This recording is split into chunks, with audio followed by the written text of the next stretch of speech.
இந்த அசல் மனு தர்மத்தில் ஒரே ஒரு பகுதியை சொல்ல வேண்டுமானால் 10வது அத்தியாயம் 44வது ஸ்லோகம், 10வது அத்தியாயம் 44வது ஸ்லோகம் மிக முக்கியமாக. இதோ இவர்கள் தான் திராவிட நாகரிகம் சொல்லிட்டாங்க, அதை இவர்களெல்லாம் பிடித்து கொண்டு வெள்ளைக்காரர்கள் வழியில் போகிறார்கள், பிரிட்டிஷ்காரர்கள் வழியில் போகிறார்கள் என்பதற்காக தெருத்தருவாக சொல்ல வேண்டிய விஷயம் அது. பவுண்டரம் அவுண்டரம் திராவிடம், திராவிடம் கம்போசம் யவனம் சகம் பாரதம் பால்கீகம் சீனம் கிராதம் கிராதம் தரம் தரதம் கசம். இந்த தேசங்களை ஆண்டவர்கள் அனைவருமே மேற்படி சொன்ன சூத்திரர்களாய் விட்டார்கள். ஆகவே இந்த இத்தனை தேசம் இருந்திருக்கு, அதுதான் மிக முக்கியம். இவர்கள்லாம் சூத்திரர்களாயிட்டு இங்கே வந்தவங்கள்லாம். ஆகவே திராவிட தேசம்னாலே சூத்திர தேசம்தான். அதே நேரத்தில் நம்முடைய அமர்நாத் அவர்கள் ஒரு அழகாக சொன்னார். அதே கருத்தை டாக்டர் பாபா சாஹேப் அம்பேத்கர் அவர்களும் who are the untouchables why they are அன்டச்சபிள்ஸுங்கிற புத்தகத்தில் நாகர் என்ற மொழியே கூட திராவிட மொழி, தமிழ் மொழியை அங்கே பேசுகிறார்கள். இந்தியா முழுவதும் திராவிடர்கள் தான் இருந்திருக்கிறார்கள் என்பதை ஆராய்ச்சிபூர்வமாக சொன்னார்கள். அந்த வகையில் இங்கே சொல்லும்போது மிக முக்கியமாக நான் படித்த அவங்க சொன்ன எத்தனை நாடுகள் இவர்கள் சொல்லியிருக்கிறார்கள் என்று வருகிற போது பவுண்டரம் அவுண்டரம் சரி, திராவிடம் காம்போசம் யவனம் சகம் பாரதம் அதுவும் எல்லாம் அதுதான் மிக முக்கியம். எல்லா வகையிலும் இதில் இருக்குது. ஆகவே தான் புராணத்தை எடுத்துக்கொண்டாலும் பாரதம் அங்கே திராவிடம் இருக்குது, வரலாற்றை எடுத்துக்கொண்டாலும் திராவிடம் இருக்குது. இது யாரோ எங்கே இறக்குமதி பண்ணது அல்ல மிக முக்கியமாக. ஆனால் அந்த திராவிடத்தினுடைய தன்மை என்ன அழகாக சொன்னார், மிக முக்கியம். ஆகவே தான் ஒவ்வொரு இடத்துலையும் குதிரையை கொண்டு வரணும்னு நினைக்கிறாங்க, அதில் காளை இருக்க வேண்டிய இடத்துல குதிரையை கொண்டு வரலான்னு நினைக்கிறாங்க. அதே மாதிரி தான் எல்லாவற்றையுமே மாற்றி காட்டுறாங்க. நம்மை பொறுத்தவரையில் ஐயா ஒரு அருமையான கருத்து சொன்னார். எருமை அது எருமைக்காக நான் பாடுபட்டோம். எருமையினுடைய செயல்களை பற்றி தனியாக புத்தகமே எழுதியிருக்கிறார்கள் மிக முக்கியமாக. வேறு ஒன்றும் இல்லை, எருமை கருப்பு அவ்வளோதான் உழைக்கிறது. அது மிகப்பெரிய அளவிற்கு வாய்ப்புகளை வைத்திருக்கிறார்னு சொல்லக்கூடிய சூழ்நிலை இருக்கிறது. எனவே தான் இந்த திராவிட இயக்கம், திராவிட மாடல் ஆட்சி, இதை நன்றாக புரிந்து கொண்டு நாம் இதை எடுத்து சொன்ன உடனே, இந்த நூற்றாண்டை சொன்ன உடனே இன்றைய முதல்வர்கள் இந்த கருத்தை எடுத்து சொன்ன உடனே இன்றைய முதல்வர்கள் அருமையாக ஒத்துழைத்து அறிக்கை கொடுத்தது மட்டுமல்ல, சர்ஜான் மார்ஷலுக்கு சிலை வைப்போம் என்று மிக தெளிவாக எடுத்து சொன்னார். இங்கே மிகப்பெரிய அளவு அதற்காக நாம் நன்றி செலுத்துகிறோம் மிக முக்கியமாக. ஏனென்றால் நம்முடைய அடையாளங்களை நாம் மறக்கக்கூடாது. வேர்கள் மிக முக்கியம், வேர்களை தேடி போக வேண்டும்.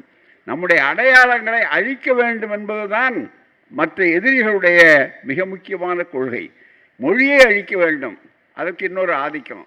அதே மாதிரி அடையாளங்களை அழிக்க வேண்டும், அது அவருடைய பணி. இப்போது பொதுவாகவே அந்த பணி தான். அதனால தான் வேதகால நாகரிகம் என்று சொல்ல வேண்டிய அளவிற்கு, வேதகால நாகரிகத்தை விட எவ்வளோ அதிகமாக வந்தவர்கள் என்பதற்கு இன்னொரு செய்தியை தரவை சொல்ல வேண்டும் சுருக்கமான நேரத்தில். வேத நாகரிகம் என்பது, நன்றாக கவனியுங்கள், வேத நாகரிகம் என்பது சுமார் 3500 ஆண்டுகளுக்கு முன் இந்திய துணைக்கண்டத்திற்குள் புகுந்த ஆரியர்களால் உருவாக்கப்பட்டது. அநேகமாக இதற்கு 200 ஆண்டுகளுக்கு பிறகு மத ஸ்லோகங்களின் தொகுப்பு இருந்தது. அது முடிவில் ரிக்வேதம் என அழைக்கப்பட்டது. அதனுடைய இறுதி வடிவம் சுமார் 3000 ஆண்டுகளுக்கு முன் எழுந்தது. தி ஏர்லி ஆரியன்ஸ் அண்ட் டி பரோ எ கல்ச்சுரல் ஹிஸ்டரி ஆஃப் இந்தியாங்கிற புத்தகத்தில் ஏஎல் பாஷம் அவர்கள் இதை குறிப்பிட்டிருக்கிறார்கள். ஆகவே தான் வேதகால நாகரிகம்னு மாற்றுறதுக்கு அதுக்கு முன்னாடியே இருந்தக்கூடிய நாகரிகம் ரொம்ப அழகாக சொன்னார். நாகரிகம்ங்கிறது என்ன, வேதத்துக்கும் நாகரிகத்துக்கும் என்ன சம்பந்தம்னு கேட்டார் கருணானந்த அவர்கள். அல்ல சொன்னார், அது வேற ஒன்றும் இல்லை, அதுக்கு எந்த பேர் சொல்கிறதுன்னு கேட்டார். ஆனாவை சேர்த்துக்கலாம், அதுதான் மிக முக்கியம். ஏன்னா எது அல்லன்னு சொல்கிறதுக்கு ஆனாவை தான் சேர்க்குறோம் முன்னால், அநாகரிகம் அவ்வளோதான், தவிர வேற ஒன்றுமே கிடையாது.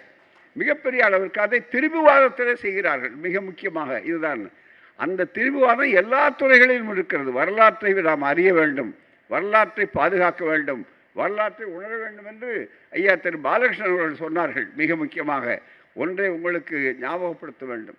கடந்த 15 ஆண்டுகளாக இந்த நாட்டில் நடைபெறுவது என்னவென்றால், அதற்கு முன்னாலிருந்தே நடத்தி கொண்டிருக்கிறார்கள். அதிகாரபூர்வமாக ஆட்சியில் அமைந்து நடக்கக்கூடிய ஒரு பெரிய மோசடி என்று சொன்னால் என்ன என்று சொன்னால், புராணங்களை இதிகாசங்களையே வரலாற்றாக மாற்றுவது ஒன்று. இரண்டாவதாக, தத்துவங்கள் என்று வந்தால் ஃபிலாசபி, தத்துவங்கள் என்று வந்தால் அந்த தத்துவங்கள் எல்லாம் என்னென்ன மதம்தான். மதத்துக்கு மாற்று தத்துவம். தத்துவங்கிறது மதத்துக்கு அப்பாற்பட்டது என்றோ சிந்தனை தொகுப்பு என்றோ வருவது கிடையாது மிக முக்கியமாக. ஆகவே வரலாற்றுக்கு பதிலாக புராணங்கள், தத்துவங்களுக்கு பதிலாக மத கருத்துகள், மதத்துக்கு கருத்துகள். அதே போல் விஞ்ஞானம், அறிவியலுக்கு பதிலாக சயின்ஸுக்கு பதிலாக சியூடோ சயின்ஸ். அதுதான் மிக முக்கியம். வானவியல் என்று சொன்னால் அது அஸ்ட்ரானமி வரும். ஆனால் அஸ்ட்ராலஜி வானவியல் அல்ல, அதுக்கு மாறா. உதாரணத்துக்காக அது முழு சூடோ சயின்ஸ், அவ்வளவுதானே தவிர இல்லை. இப்படி மாற்றி மாற்றி மாற்றி இந்த மாற்றங்களை செய்வது என்பதற்கிறத இந்த திரிபுவாதம் தான் இது வரையில் இருந்தார்கள். ஆனால் இன்றைக்கு அறிஞர்களுடைய பெயரையெல்லாம் இந்த ஆய்வுகளையெல்லாம் சொன்ன உடனே பேராசிரியர்கள், அவர் பேராசிரியர், ஆய்வாளர், மிகப்பெரிய அளவுக்கு ஒரு இந்தியாவையே சர்வே செய்தவர், உலகத்துக்கு சென்றவர் நம்முடைய பாலகிருஷ்ணன் போன்றவர்கள், அவர்களெல்லாம் சொன்ன ஒருபாடு இதை மிக முக்கியமாக நாம் கவனிக்க வேண்டிய, தொட்டு காட்ட வேண்டிய செய்தி என்னவென்று சொன்னால், பெரிய அளவிற்கு இத்தனையையும் கொண்டு போய் நாம் சேர்க்க வேண்டும். அதுதான் மிக முக்கியமானது, அடிப்படையானது. எனவே நான் இவர்களுடைய நம்முடையது அடிப்படையானது. நாம் இழந்ததை திரும்ப பெறுகிறோம், நம்மிடமிருந்து பறித்து கொண்டு போனார்கள், அதுதான் மிக முக்கியம். ஆகவே அதை பாதுகாக்க வேண்டும், அந்த பொருள்களை பெற வேண்டும். நீங்கள் பெற்று தருகிறீர்கள். பல கீழடிகளிலே எப்படி புதிய புதிய கருத்துக்களை நாம் பெறுகிறோமோ அதே போலத்தான் இந்த கீழடிகளை விட தாண்டி தாண்டி ஆதாரங்களை நீங்கள் ஏராளமாக தந்து கொண்டிருக்கிறீர்கள். அதை மிகப்பெரிய அளவிற்கு பாதுகாக்க வேண்டிய பொறுப்பு எங்களை போன்றது. அதை பரப்ப வேண்டியது எங்களுடைய வேலை. அந்த வகையில் நீங்களெல்லாம் மிக சிறப்பாக சொல்லியிருக்கிறீர்கள். அந்த பணியை நாடு தழுவிய அளவில் இன்றைக்கு செல்வோம். உங்களுடைய ஒவ்வொரு உரையும் ஆழமான உரை. அமர்நாத் அவர்களுடைய உரையும் சரி, கருணானந்தம் அவர்களுடைய உரை அவர்களானாலும், ஐயா பாலகிருஷ்ணனுடைய உரையானாலும், இங்கே அமர்ந்திருக்கிற பல அறிஞர் பெருமக்கள், இது ஒரு அறிவார்ந்த அவை. உங்கள் அனைவருக்குமே நன்றியை தெளித்து, இந்த நிகழ்வுகள் இது தொடக்கம், இது முடிவல்ல, இது ஆண்டு விழாவினுடைய தொடக்கம். மக்கள் மன்றத்திலே கொண்டு போய் சேர, ஆராய்ச்சி மன்றத்திலே, ஆராய்ச்சி அகங்களிலே, ஆய்வு கூடங்களிலே நீங்கள் இதை கண்டுபிடித்து கொடுங்கள். நாங்கள் அதை தெரு தெருவாக கொண்டு போய் சேர்க்க வேண்டியது எங்களுடைய வேலை என்பதை மீண்டும் மீண்டும் தெளிவாக எடுத்து சொல்லி, இது போன்ற நிகழ்வுகள் பல இடங்களிலே நடக்க வேண்டும். அதன் மூலமாக வரலாற்று தொய்வுகளை இல்லாமல் மாற்ற வேண்டும்.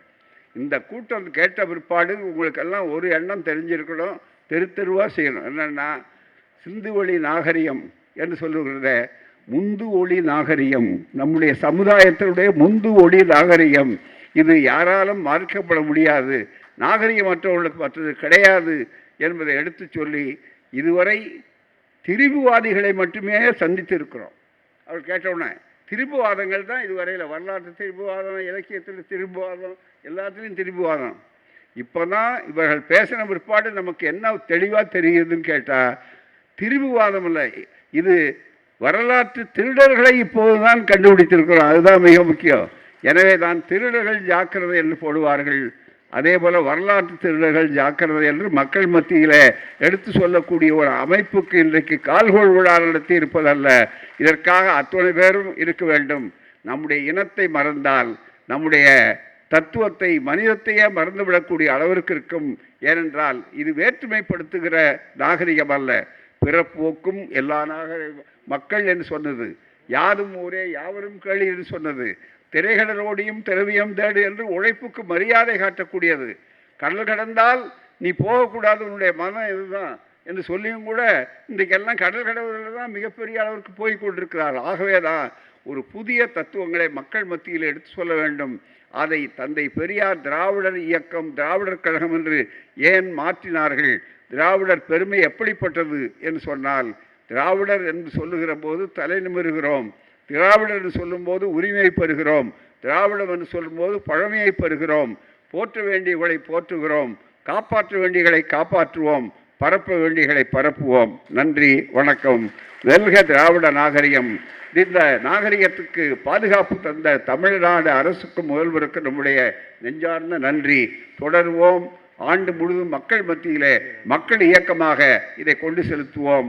மார்ஷல்கள் பெயர் எங்கு பார்த்தாலும் பரவட்டும். அதன் மூலம் திராவிடம் ஒளிபெறட்டும். நன்றி, வணக்கம்.